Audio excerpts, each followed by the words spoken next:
भारतीय जनता पक्षाची आध्यात्मिक आघाडी, साधू महंत, हिंदुत्ववादी संघटना यांच्या माध्यमातून आज नाशिकच्या काळाराम मंदिराच्या पूर्व दरवाजाच्या समोर आंदोलनं करण्यात आलेली आहेत। टाळ मृदुंग घेऊन भजन करत शरद पवार यांचा निषेध करण्यात आलेला आहे। काय कारण होतं निषेधाचं? असं आहे की जो माणूस हिंदू धर्माचा आणि आमच्या देवी देवतांचा अपमान करतो तो प्रत्येक माणूस शरद पवारांचाच माणूस असतो। स्वतः शरद पवार रामाच्या मंदिराला विरोध करतात, जितेंद्र आव्हाड रामरायाने मांसाहार केल्याचं वक्तव्य करतात आणि आता हा महाराव नावाचा प्राणी बरळतोय। म्हणजे प्रत्येक माणूस शरद पवारांशी संबंधित आहे।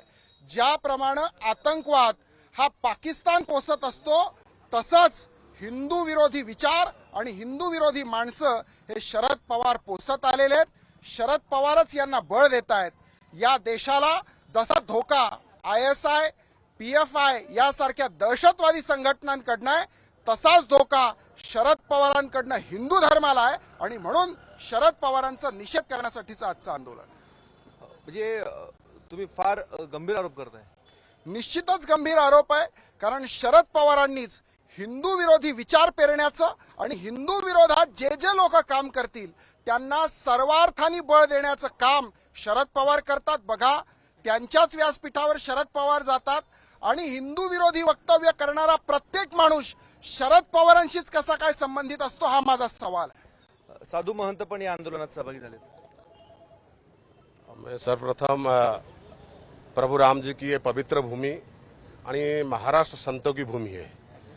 कोई भी भगवान राम जी की विरोध गलत व्यवहार में बात करता है, चाहे संतों की करता है, तो क्योंकि महाराष्ट्र जहां 28,000 मुनि ऋषि की तपस्थली नासिक पुण्यनगरी में आणि महाराष्ट्र में ऐसे स्थिति जैसे एक वातावरण में गणेश उत्सव में पूरा देश ये हो रहा है और ऐसे समय पे किसी संतों के प्रति, किसी भगवान के प्रति कोई भी जो ज्ञानेश आयराव नाम के व्यक्ति ऐसे गलत व्यवहार करता है, मन में दुख होता है। हम आखिर में सनातनी हिंदू है, हम आखिर सनातनी हिंदू होते हुए अब ऐसे व्यवहार, ऐसे बात कैसे करते हैं?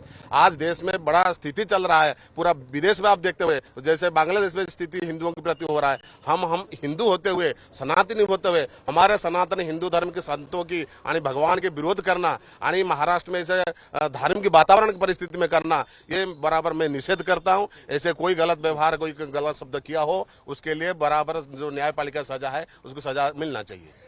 आज राज्याच्या ठिकठिकाणी आंदोलनं होत आहेत। एकूणच शरद पवार यांच्या उपस्थितीमध्ये जे वक्तव्य झालेलं होतं त्याचा नाशिकमधनं निषेध केला जातोय। भाजप आणि इतर हिंदुत्ववादी संघटना या मुद्द्यावर एकवटलेल्या आहेत। कॅमेरामन मयूर बारगेसह मुकुल कुलकर्णी, ABP माझा, नाशिक। ABP माझा, उघडा डोळे बघा नीट।